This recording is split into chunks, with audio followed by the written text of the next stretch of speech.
We are joined now by Mike Robinson from Game Day Nation. And Mike, we had several great games on this past Friday, week one. One of the best was down in Hancock County, Findlay and Anthony Wayne, as the Trojans got the 21-14 victory, thanks in part to their quarterback, Max Roth, and 3 touchdown passes. Big quarterback play down there in Hancock County. We know they got multiple quarterbacks in their stable, but let's just take a dive into the #1 quarterback, Max Roth. Let's just see what's going on here. You take a look down here early in the game.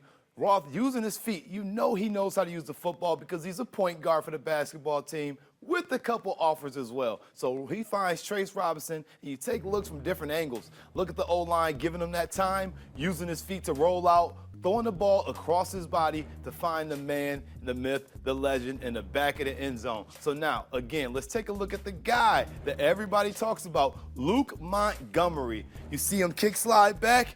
Look at what happens to this defender. He gets ragdoll, and then he gets destroyed. But again, those are the types of things that you have to watch out for if you're a defensive coordinator and you're going up against Findlay. Because he hasn't played left tackle for a long time. It's only been this year. But guess what? That's why Ohio State's knocking. That's why Alabama's knocking, because he can do those things right there. He's a special football player, special talent. Again, one more time. Watch Luke Montgomery step down the block. He didn't find anybody. Next guy in, he drives his leg, and he finished it with a nice pancake block. You got to watch out for this Findlay team this year. They are very physical, they're talented, and they have an NFL-sized offensive line. So a lot of teams better eat their beef and get ready for these guys. Yeah, Luke Montgomery's getting all the headlines, but he's actually not the biggest person on that offensive line. They've got size down there, and one of the reasons why Luke Montgomery's getting all these offers is his athleticism. He's a pretty good basketball player as well. They used him as tight end last year. They think his future for college football is going to be at right tackle, so that's where he's been playing this year. He has been impressive in that week one against Anthony Wayne. Now, next up for Findlay, kind of a preview of what's going to be happening in the near future. They got another NLL team as they are going to travel to Perrysburg this coming Friday. That'll be one of our broadcast games here on BCSN.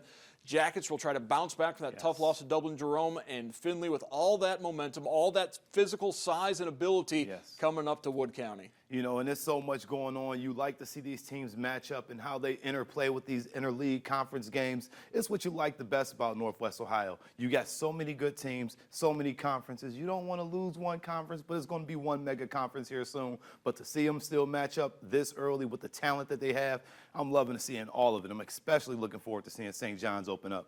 Yeah, speaking of St. John's, Titans did not play this past Friday because of a COVID case with their opponent, Waite. So they're going to take on Anthony Wayne. So we don't know what St. John's is all about, but we know Anthony Wayne's a physical team that's licking their wounds a little bit after getting beaten by Findlay. Absolutely. You know, junior quarterback Cam Swiger, he gets it done on the ground and he can do it in the air. Mark, this is one of the premier quarterbacks in the state. He is one of the top players across the country, too, by what he can do with his legs. So let's see what he does this week. They didn't run him that much, but you can guarantee that he likes to hit that truck stick and run a few guys over. So maybe they'll unleash the beast this week. Yeah, that's going to be the interesting.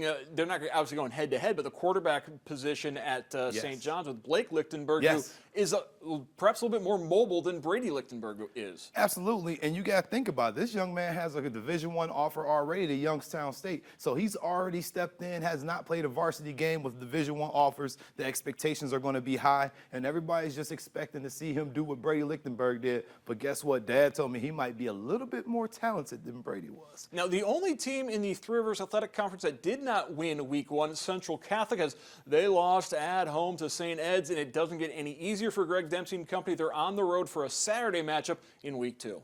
Absolutely. You know, when you play a tough out-of-conference game, you play against St. Ed's, this is a premium team. They're going to go down and compete with anybody, the best teams, even IMG Academy in the country. So Central Catholic got a taste. They're going to lick their wounds. They're going to bounce back, but it's not going to be an easy bounce back versus Cleveland Benedictine. But going up against these teams early is going to set the tone, so when they have to fight Findlay, they have to fight St. John's and St. Francis and teams like that, they'll be ready to compete for them at a high level. And I love Greg Dempsey's scheduling philosophy, particularly with the expanded playoff field.